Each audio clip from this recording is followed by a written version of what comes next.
Hi, I just listened to Kendrick Lamar's GNX album. Chef's Kiss. This is a perfect way to end 2024.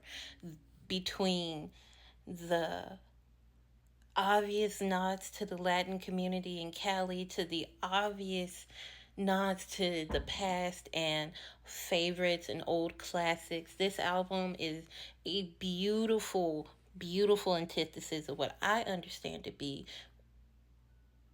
what is essentially one of like a journal session between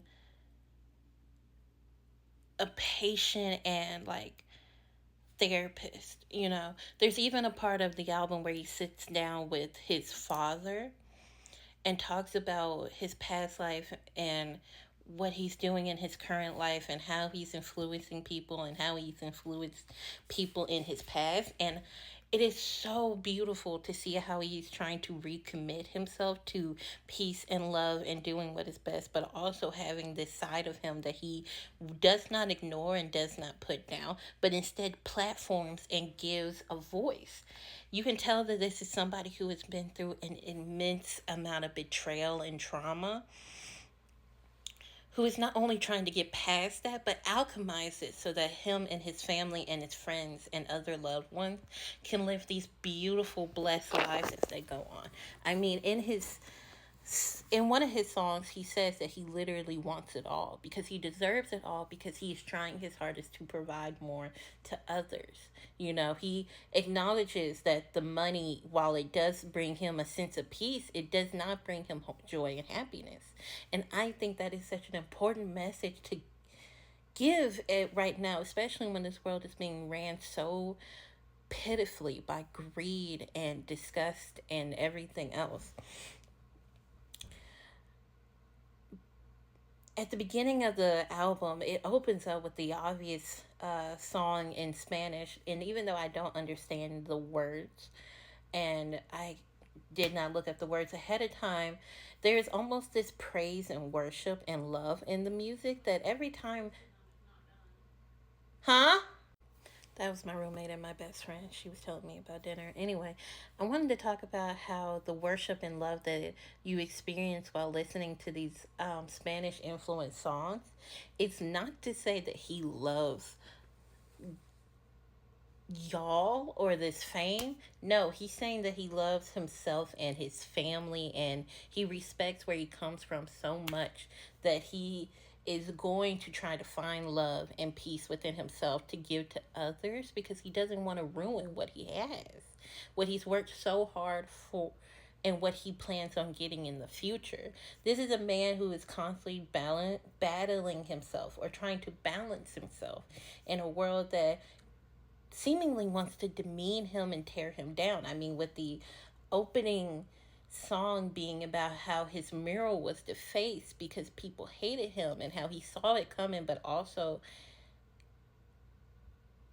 just feels so betrayed by it. And as somebody who has gone through, on a micro scale, similar betrayals, it is so refreshing to hear somebody who is trying to just get away from revenge, who is trying to get away from constantly needing to attack and consume, because that's what you want to do when you have PTSD. That's what you do when you are going through so much. You've fought so hard that it's hard to put down the fight. Um, and this new person that he wants to be comes with a death that he talks about a lot throughout his songs. I mean, you even get this sense of he's talking to a younger version of himself when you hear that level of when you hear him talk about when you hear him talking about how he hears the whispers of other people in peekaboo. In peekaboo, in the song Peekaboo, he stresses about how other people talk down on him and talk badly about him, and he has to constantly ignore it because he knows that whatever they're saying isn't important. And I think that is so hard to do for somebody who has had to respond to every little diss and threat throughout his life. Now he's coming to a point where he's like, I am too important, too busy, too focused to deal with the chatters of those who are just mindless. He's even trying to find the love within himself to give these mindless people room and space to grow into more, even when they don't see themselves as more. He talks about that in a different song. I don't think he mentions that in Peekaboo, but also, the way he talks about killing people, whooping people's ass is so fascinating because you can tell that he probably wants his kids to listen to this album, or he's either recorded the album or wrote the album around his kids, because it's just this like language of like playfulness but also seriousness that is so much fun but also a little off-putting. Like, it's like, Kendrick, we just talked about shooting people. Why are you making jokes?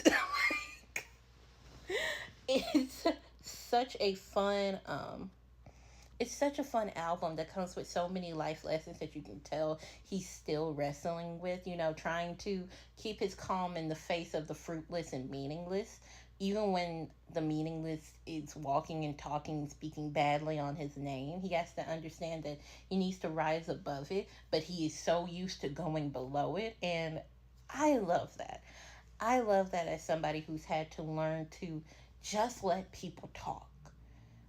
On a micro scale, I've had to learn just to let people talk. So I can't even imagine what it's like to having to just let people talk on a macro scale like that. When talk could ruin his career, people are so quick to want to tear him down because he's trying to do better and be better. I think all of us, especially, black people, can really, really understand trying to get ahead and trying to do better and being met with such vitriol and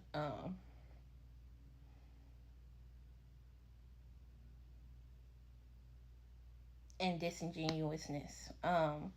I think everybody can get a lot from this album. I feel like there's so many life lessons that you can learn from this album. The patience that you can learn from this album is staggering. I don't think, if you're a fan of Damn, you probably won't like this. Probably won't crack your top three, but personally for me, even as a fan of To Pimp a Butterfly and Damn, this might be my number one album from him for sure. Chef's kiss.